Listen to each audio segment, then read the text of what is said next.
Hello and welcome to the first episode of The Science of Storytelling, a series in which I hope to explore, the science of storytelling.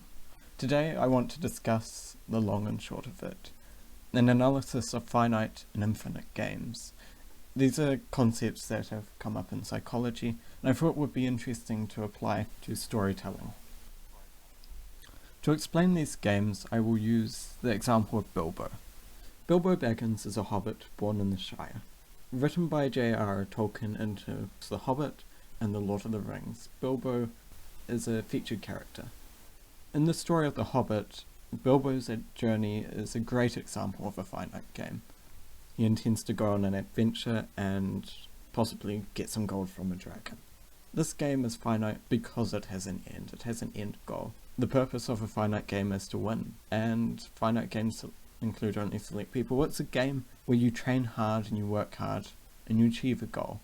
Now, an infinite game, for example, would be Bilbo's journey in The Lord of the Rings. What little we see of him, he is rather a side character. He isn't after any big goal. He's just there for the journey. He's there for life. And I think this is what the infinite game truly encapsulates.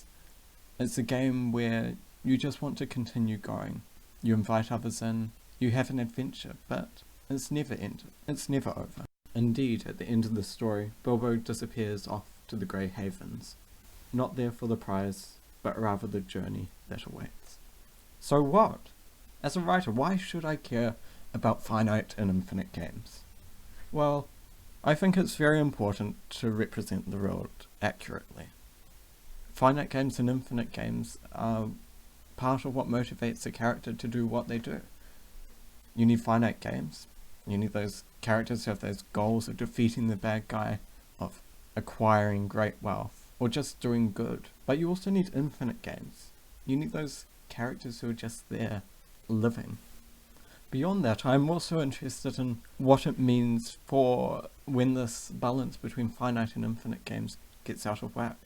Like, what happens if you have a character who is just obsessed with money, and they hoard it, and they hoard it, and hoard it, much like Smaug? How does that affect them? How does that affect the world around them? And how does that affect the reader? What does it make us think? Does it make us feel uneasy? Uncomfortable? Or what? So the next time you're writing about a bloodthirsty pixie intent on stealing all the muffins locked in a maximum security bank vault in the middle of Russia, think of the long and short of it. Maybe it will help you write a story worth telling.